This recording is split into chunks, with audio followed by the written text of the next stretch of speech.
जय हिंद साथियों, आज हम बात करेंगे कि जो मेरे भाई डिप्लोमा करना चाहते हैं तो उनको पता नहीं रहता है कि हमको कौन सा ब्रांच लेना चाहिए और तथा ना पता होने की वजह से वो बहुत बड़ी गलती कर देते हैं। मान लीजिए उनको जाना था कंप्यूटर साइंस में इंटरेस्ट था, चले गए मैकेनिकल में, इंटरेस्ट उनका मैकेनिकल में था, चले आए यहाँ पता लग रहा है इलेक्ट्रिकल में। तो फ्रेंड्स आप ये गलती ना करें, इसीलिए हमारा ये वीडियो फ्रेंड्स आपके लिए बहुत हेल्पफुल होने वाला है। फ्रेंड्स कौन सा ब्रांच किसके लिए कितना अच्छा है उसके लिए हम क्या फ्रेंड्स दो कैटेगरी में बांट लिए हैं। पहला गवर्नमेंट जॉब, फिर सेकंड क्या है फ्रेंड्स प्राइवेट जॉब। फ्रेंड्स अब बात करें कि गवर्नमेंट जॉब में आप कहां कहां जा सकते हैं, तो सबसे बड़ी वैकेंसी हमारी आती है एसएससी जेई के अंतर्गत, फिर सेकंड आती है एचयूआरएल के अंतर्गत, यानी बहुत सारे सेक्टर हैं। लेकिन इसमें थोड़ी सी प्रॉब्लम ये है कि वैकेंसी कम आती है। वैकेंसी हालांकि हर साल आती है लेकिन बहुत थोड़ी आती है। तो फ्रेंड्स आपको घबराने वाली बात नहीं है। अगर आप प्राइवेट सेक्टर में जाना चाहते हो तो प्राइवेट सेक्टर में भी आप जा सकते हो, क्योंकि फ्रेंड्स आप डिप्लोमा करने के बाद में क्या है, आप बेरोजगार नहीं बैठोगे। कम से कम 12 से लेकर 20,000 रुपए तक आप आसानी से पर मंथ कमा सकते हो।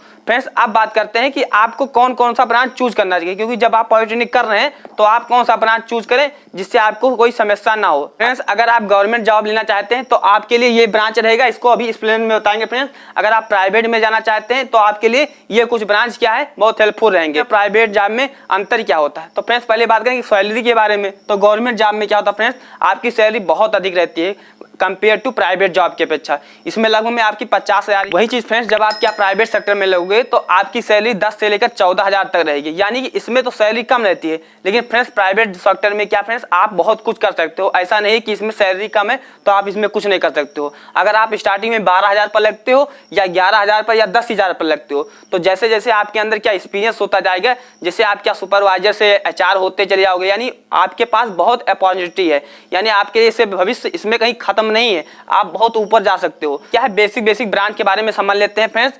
अगर आप क्या है सिविल यानी कि कंस्ट्रक्शन से चीज, जैसे ब्रिज हो गया, रोड हो गया, पुल हो गया, इन सब के बारे में अगर आप इंटरेस्ट रखते हैं तो आप सिविल में जाइए। वही चीज फ्रेंड्स अगर क्या है इलेक्ट्रिक यानी विद्युत से चीजें संबंधित रखते हैं तो आप इलेक्ट्रिकल में जाइए। अगर फ्रेंड्स अगर आपको मशीनों से इंटरेस्ट है, मशीनों से लगाव है, तो आप मैकेनिकल में जाइए। वही चीज लास्ट में हमारा क्या बचता है, अगर आपको रासायनिक चीजें जैसे केमिकल के बारे में अगर आपका इंटरेस्ट है तो आप केमिकल में जाइए। हमारा नेक्स्ट आ जाता है कंप्यूटर साइंस। अगर फ्रेंड्स आप कंप्यूटर में इंटरेस्ट रखते हैं तो आप कंप्यूटर ब्रांच चूज कर सकते हैं, और केमिकल मैकेनिकल इन सब चीज़ों के बारे में फ्रेंड्स हम बता चुके हैं। एक लास्ट में हमारा बचता है फ्रेंड्स इलेक्ट्रॉनिक्स। तो इलेक्ट्रॉनिक्स क्या होता है फ्रेंड्स, ये इलेक्ट्रिकल के अंतर्गत ही इलेक्ट्रॉनिक्स आता है। लेकिन फ्रेंड्स इलेक्ट्रिकल और इलेक्ट्रॉनिक्स में बहुत ज़्यादा चीज़ें क्या हैं, डिफरेंट हैं। फ्रेंड्स अब समझते हैं कि गवर्नमेंट जॉब में आपकी किस ब्रांच की फ्रेंड्स सबसे अधिक वैकेंसी आती है। तो फ्रेंड्स एक एग्जाम्पल लेते हैं एसएससी जेई का, उसी के माध्यम से हम लोग समझते हैं। फ्रेंड्स आप लोगों को पता है कि 2020 का जो एसएससी जेई की जो वैकेंसी डिटेल्स थी वो आपकी आ ही चुकी है पहले ही, तो उसी का एग्जांपल लेते हैं। तो फ्रेंड्स ये देखिए फ्रेंड्स एसएससी जेई में 885 वैकेंसी 2020 वाले बैच में टोटल थी, जिनमें से फ्रेंड्स सिविल की टोटल थी 500। टोटल फ्रेंड्स सिविल की ही 500 थी। अब बचता है हमारा इलेक्ट्रिकल और मैकेनिकल। तो इसमें फ्रेंड्स दोनों को मिलाकर दोनों बोथ ये थी 250 वैकेंसी, यानी कि जो सिविल की 500 वैकेंसी, इलेक्ट्रिकल मैकेनिकल दोनों की मिलाकर 250।